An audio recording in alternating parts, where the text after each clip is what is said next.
जय हिंद स्टूडेंट्स। देखिए 26 जून 2024 को नोटिफिकेशन आया है हरियाणा पब्लिक सर्विस कमीशन का, जो कि आप लोगों को ये बता रहा है कि जो भी कैंडिडेट यूआर के हैं, जनरल कैटेगरी के हैं, either from the other states और फ्रॉम द हरियाणा, सभी को डॉक्यूमेंट वेरिफिकेशन कराना होगा। ठीक, फाइनल जो आपका रिक्रूटमेंट होगा या फिर आपका स्क्रीनिंग टेस्ट हो गया है, अभी सब्जेक्ट नॉलेज टेस्ट होगा, उससे पहले या फिर सब्जेक्ट नॉलेज टेस्ट के जस्ट बाद आपको डॉक्यूमेंट वेरिफिकेशन कराना होगा कि आप जनरल कैटेगरी के सारे क्राइटेरिया को फुलफिल कर रहे हैं कि नहीं।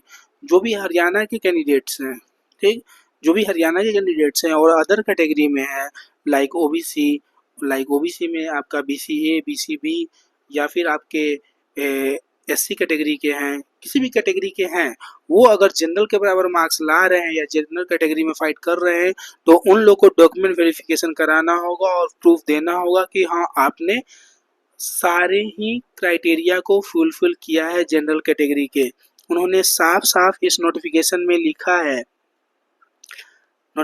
लिखा है कि who are coming within the qualifying zone in your general category of their own merit list has to check at par with the UR or general category candidate before considering their candidature in UR और general category.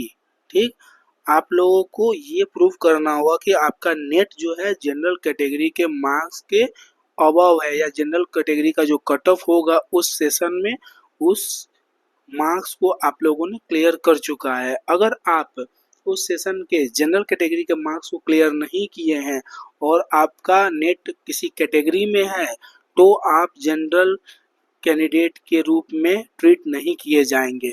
अगर आप हरियाणा के हैं तो जिस category में है उसी कैटेगरी में आपको ट्रीट किया जाएगा, और अगर आप अदर स्टेट्स के हैं तो आपको इससे बाहर कर दिया जाएगा।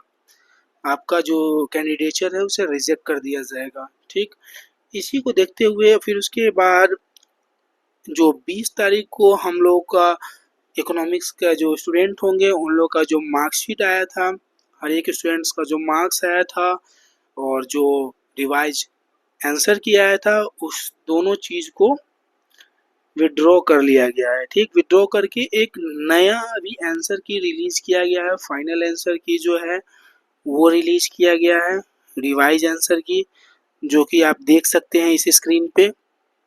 ठीक, मैं इस आंसर की को अपने टेलीग्राम चैनल जो अर्थशास्त्र वाला है उस पर भी शेयर कर दूंगा। कृपया आप लोग जाके उस चैनल को ज्वाइन कर लीजिए ताकि सारा अपडेट्स आपको मिलता रहे इकोनॉमिक्स के बारे में।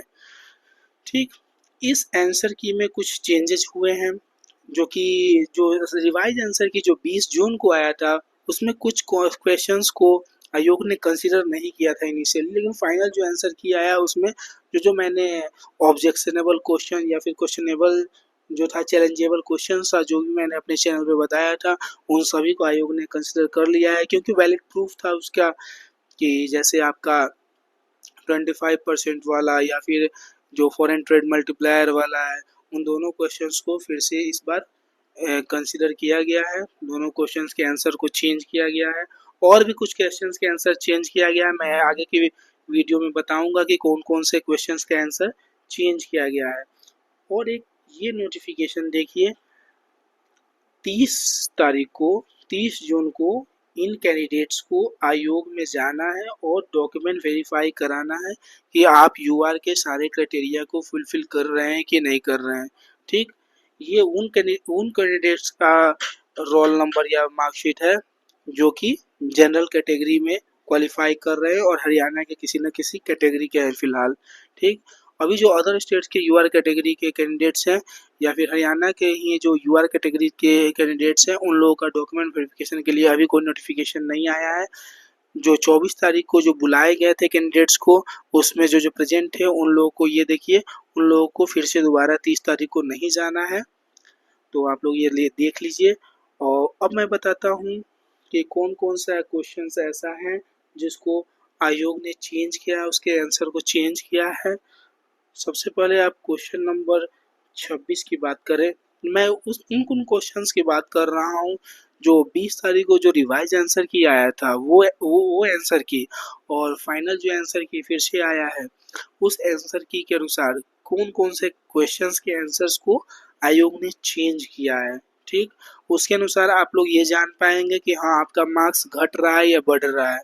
ठीक, तो देखिए question number 26। Question number 26, question number 26 कह रहा है, if with the rise of prices by the 6%, the wage are increased by 12%, the real wage increase would be, ये कितना होगा।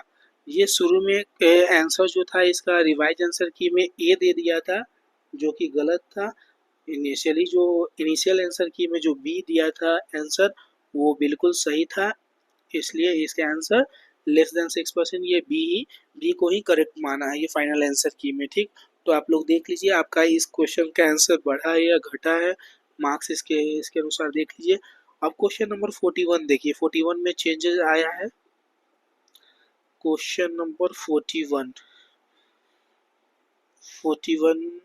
The value of foreign trade multiplier will be high under the condition of, इसको मैंने आपको अपने channel पे बताया था कि इसका आंसर डी होना चाहिए, और चूंकि ये रिवाइज आंसर की जो 20 तारीख आया था उसमें इन्होंने सी को माना था, लेकिन फाइनल जो आंसर किया है उसमें डी को कंसिडर कर लिया गया।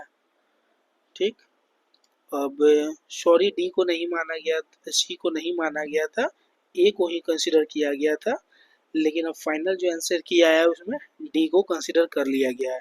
ठीक, इसमें चेंजेस आए हैं। अब क्वेश्चन नंबर 45 देखिए, question number 45, the model is based on ISLM curve implementation. ये देखिए इसमें क्वेश्चन आयोग ने ओनली ओनली ए ओनली ए को माना था सही, जबकि इसका आंसर आपको होना चाहिए था बोथ 1 एंड 2, दोनों का दोनों इसमें करेक्ट आंसर है, क्योंकि ये mobility of labor perfect capital mobility, it does not explain the perfect mobility of labor, ये बिल्कुल सही है। परफेक्ट मोबिलिटी ऑफ लेबर को एक्सप्लेन नहीं करता, परफेक्ट कैपिटल मोबिलिटी को ये एक्सप्लेन करता है। ठीक, तो इट डज नॉट एक्सप्लेन, ये लाइन भी सही है, ये लाइन भी सही है, इसलिए बोथ ए एंड 2 सही है। ठीक, इसका आंसर आयोग ने चेंज किया और सी माना है। अब देखिए question number 59, question number 59, which of the following is a Muslim's view on incidence of taxation। इसका आंसर इनिशियली आयोग ने डी माना था। ठीक, जो रिवाइज आंसर की जब आया था 20 जून को, उसमें उन्होंने चेंज करके बी कर दिया था, लेकिन फाइनली जब फाइनल आंसर किया आया उसमें डी को ही रखा है। तो इस क्वेश्चन का भी आंसर चेंज हुआ है, जिससे आपके मार्क्स पे इसका असर दिखेगा, या फिर कम हो सकता है या ज़्यादा, जैसा आपका अटेम्प्ट रहा हो, या फिर आपने सही आंसर किया होगा तो चेंज हुआ होगा, माने कि आपका सही आंसर करने पे आपका प्लस हुआ होगा, अगर आपका उस समय गलत था और अभी सही हुआ है तो अभी प्लस होगा, अगर उस समय आपका सही था अभी गलत हुआ तो माइनस हुआ होगा। ठीक, अब क्वेश्चन नंबर 75 की बात की जाए, क्वेश्चन नंबर 75, कॉलिंग क्लार्क, इस क्वेश्चन को भी मैंने अपने चैनल पे बताया था कि ये क्वेश्चन चैलेंजेबल है, क्योंकि इसका सीधा सीधा आंसर 25% होना चाहिए, लेकिन आयोग ने इसको 24% ही माना था। 20 जून का जो आया था आपका आंसर की, उसमें 24 को माना था, लेकिन ये 25 आपका सही है, बिल्कुल सही है, तो इसको भी चेंज किया है। अब देखिए question number 77, question number 77, in Harrod model of growth, if GW is greater than GA, it leads to, इसका इनिशियली आंसर ए इन्फ्लेशन माना था, लेकिन इस बार क्या किया है, फाइनल आंसर की में इस क्वेश्चन को डिलीट कर दिया गया है, जिसके कारण इसका मार्क्स सारे कैंडिडेट्स को मिलेगा। तो ये अच्छी खबर है, जिनका गलत होगा उनके लिए अच्छी खबर है, जिन्होंने अटेम्प्ट नहीं किया उनके लिए भी अच्छी खबर है कि एक क्वेश्चन का आंसर आपको, एक क्वेश्चन का मार्क्स आपको मिल जाएगा। अब क्वेश्चन नंबर 86 देखिए, question number 86, according to coast theorem, if there is a perfect information and no transaction cost, इसमें इनिशियली आयोग ने आंसर सी को कंसिडर किया था, लेकिन उसके बाद फिर जब रिवाइज आंसर की आया उसमें पता नहीं क्यों ए को कंसिडर कर लिया गया, लेकिन जब ये फाइनल आंसर की आया उसमें अगेन सी को कंसिडर किया गया है। तो आपका मार्क्स बना था, जो उस समय मार्क्स का जो लिस्ट आया था ए को कंसिडर करके बनाया गया था, जो कि फिर से रिवाइज हुआ है। इसका आंसर सी अगेन आ रहा है सही आंसर। तो ये यहाँ पे आपके मार्क्स बढ़ने के चांस है, जिनका ऑलरेडी गलत होगा। ठीक, अब क्वेश्चन नंबर 89 देखिए। Question number 89, 4 stage of population growth. इसमें इनिशियली आंसर सी माना गया था, लेकिन जो रिवाइज आंसर किया आया था 20 जून को उसमें आयोग ने डी को कंसिडर किया था, लेकिन फाइनली अभी जो फाइनल आंसर किया है उसमें अगेन सी को कंसिडर किया गया, कार्ल सैक्स। तो देखिए अभी आप लोगों का 1 2 3 4 5 6 7 8 क्वेश्चंस के आंसर चेंज हुए हैं, प्लस 7 के आंसर चेंज हुए हैं और एक क्वेश्चन डिलीट हुआ है। तो इससे आप लोगों के मार्क्स पे इम्पैक्ट पड़ेगा। आप लोग देख लीजिए कौन कौन सा क्वेश्चन आपका इनिशियली सही था या गलत था, उसके अनुसार जो फाइनल आंसर की आया है। फाइनल आंसर की को मैं अपने टेलीग्राम चैनल पे अपलोड कर दूंगा, आप लोग वहाँ से मिला सकते हैं या फिर आयोग के वेबसाइट से जाकर डाउनलोड कर सकते हैं, नो इशूज़। तो ये सब रहा।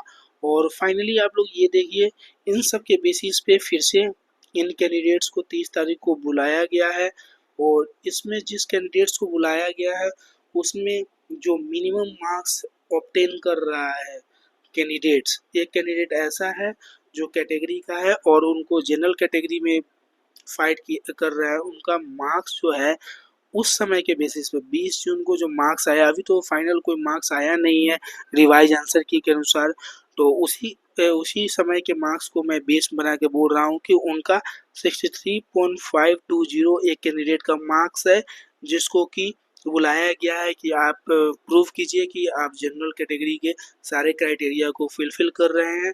तो अभी इसी को बेस मान लेते हैं और इसी के अनुसार मिनिमम मिनिमम आपका, मुझे जहाँ तक लग रहा है ये जो आंसर्स चेंज हुए हैं इसके अनुसार कट ऑफ फिर से चेंज होगा।